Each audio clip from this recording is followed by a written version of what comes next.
Lors de son séjour de 3 semaines en Europe, précisément en France et en Belgique, les ministres universels pour la paix et chefs spirituels de l'église Yiloba Nzambe, en la personne du prophète Dominique Kondem-Polo, des occasions se sont offertes pour parler de la paix, une mission que Dieu lui a confiée depuis sa jeunesse. D'abord, avec la députée belge, les échanges ont tourné autour d'une collaboration étroite entre le prophète Dominique Kondem-Polo en tant que ministre de la paix et la Chambre parlementaire belge.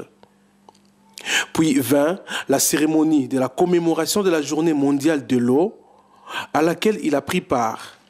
Ici, le prophète Kondem-Polo a démontré sur le plan spirituel et scientifique l'importance de l'eau dans la vie humaine et aussi une source de la paix entre les nations. Et ce, au cours d'une rencontre humanitaire pour le développement organisé entre les Congolais et les Belges. Son intervention axée sur l'apport de tout un chacun dans les rênes de la paix entre la Belgique et la RDC. D'abord l'occasion pour vous adresser mes salutations les plus respectueuses. Mesdames, Demoiselles et Messieurs, présents à cette rencontre humanitaire pour le développement. Quand l'amour s'éloigne de plus en plus dans le cœur de l'homme pour son semblable par l'intolérance, le racisme et diverses discriminations, la paix humaine peut menacer et s'effrite petit à petit. On se souviendra de la terreur qui a eu lieu à Bruxelles, qui a tout juste une année passée et qui a catastrophé le monde, faisant plusieurs victimes, causant ainsi la désolation dans plusieurs innocentes familles.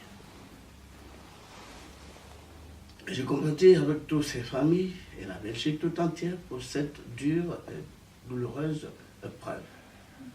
Nous devons tous sauvegarder la paix et les biens de l'homme dans ce monde. Aujourd'hui, je profite de mon court séjour en Belgique, à Bruxelles bien sûr. J'exprime toute ma joie à cette rencontre humanitaire pour le développement afin de favoriser la paix internationale par le rapprochement des citoyens belges et congolais et de soutenir et travailler ensemble pour les progrès de l'humanité. Je me réjouis sincèrement car le jour de mon autorisation en tant que sa grandeur ministre universel pour la paix, le groupe des investisseurs humanitaires belges présent le 4 juin 2016 à cette journée internationale de la paix pour tous, avait mis un accent particulier sur les projets de l'eau potable dans différentes provinces en République démocratique du Congo. Cela nécessite la volonté, des efforts et sacrifices, ainsi que la patience pour sa concrétisation. C'est très important car l'eau, c'est la vie. L'eau, c'est la paix. C'est pourquoi j'encourage les protagonistes de ce projet d'aller de l'avant pour cet engagement qui réunira davantage la Belgique et la République démocratique du Congo. Je vous remercie de votre attention.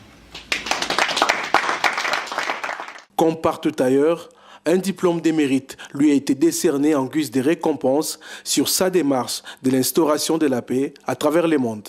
Et pour clôturer son périple, le prophète Dominique Kondem-Polo a eu un entretien avec la presse internationale, au cours duquel il a expliqué sa mission confiée par Dieu et pour laquelle il ne pourra jamais s'en détourner. Par la grâce de Dieu, on pourra aussi réussir, parce qu'on n'a jamais fait tant de projets pour cela, mais Dieu nous viendra toujours en aide pour qu'on puisse réussir tout cela.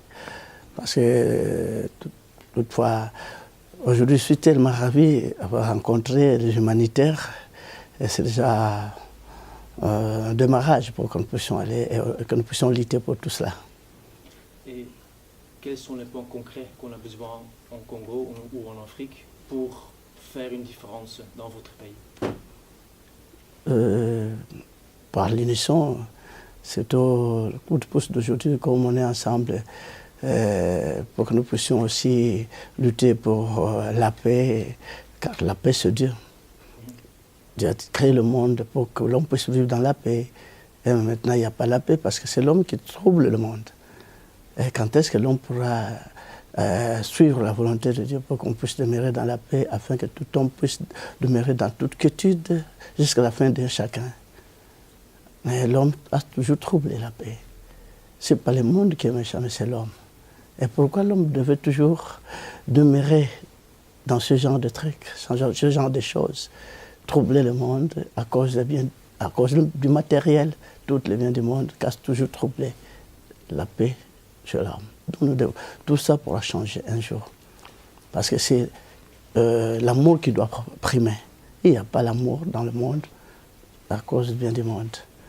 Mais l'homme doit comprendre qu'on n'est que touristes. Nous vivons tous sur la terre en tourisme. Et aujourd'hui, pourquoi aujourd'hui, est-ce qu'aujourd'hui est important, pourquoi est-ce qu'on est ici à Bruxelles? Et quel est le lien entre être ici à Bruxelles et changer les choses en Afrique?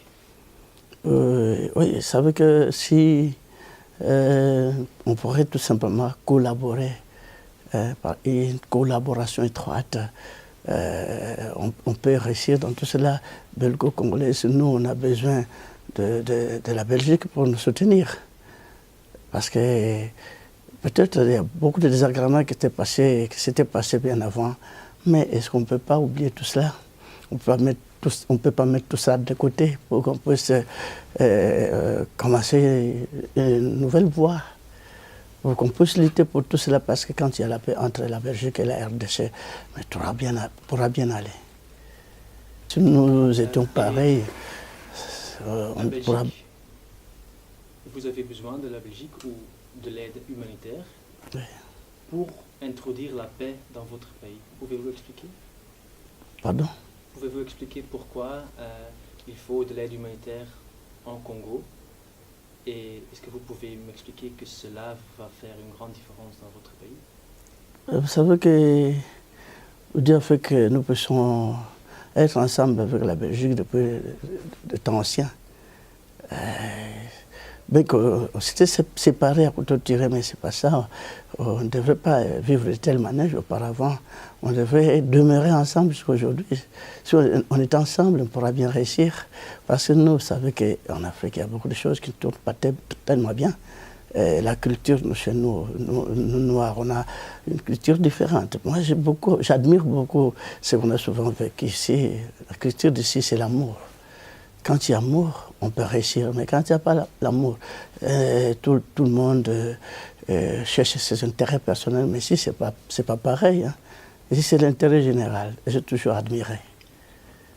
Dernière question. Est-ce que vous pouvez juste m'expliquer ou me répondre votre fonction, alors que vous êtes le ministre universel de la paix, et la fonction de ce titre-là? Est-ce que vous pouvez m'expliquer cela? En fait, vous introduisant devant la caméra, mais en me voyant. La fonction de ministre universel pour la paix, c'est Dieu qui a voulu que je sois très élevé sur ce rang. Le ministre universel pour la paix, c'est Dieu qui a inspiré mes confrères Kilpac, qui sont des enfants spirituels, qui aiment la paix comme ils aiment la paix. Je ne sais pas comment ils m'ont découvert, je n'ai jamais compris cela. Je n'ai jamais fait de démarche pour que je puisse être nominé, mais c'est pas... mais moi, je me demande souvent, mais comment ils ont pu me découvrir? Le rôle de ce ministère, je remercie toujours à ce que je peux dire le bon Dieu qui a fait que nous puissions nous rencontrer. Et voilà qu'aujourd'hui on est encore ensemble avec les humanitaires ici de la Belgique. Pour moi, ça me fait tellement plaisir. Et c'est bien que nous irons de l'avant pour tout cela si nous se mettons au travail ensemble. Ce rôle-là, on pourra accomplir beaucoup de choses. Merci beaucoup. Merci.